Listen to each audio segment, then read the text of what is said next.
شكرا يا ربي شكرا، هديت قلبي شكرا، نورت دربي شكرا.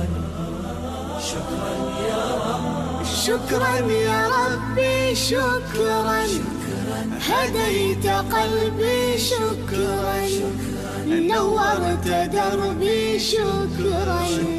شكرا يا رب، شكرا يا رب، يا منزل القرآن، يا خالق الإنسان، يا رب يا رحمن. شكرا يا رب، شكرا يا Iri pada saat mengajarkan itu. Jadi kenapa dibangunnya rumah itu kembali karena kesolehan orang tua.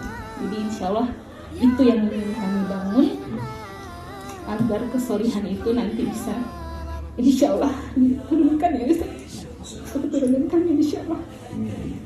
Dan apa yang dilakukan mama merupakan kerja yang usaha berat ya Mak. Yang akan saya tinggalkan nanti. Alhamdulillah, saya nggak tahu cara bersyukur bagaimana lagi Pak. Semoga ini bisa menjadi ikutan bagi yang lainnya. Hanya itu saja yang saya dapat sampaikan. Alhamdulillah. Terima kasih Bapak Ustaz semua, Ustaz, semoga berkah. Amin ya rabbal alamin.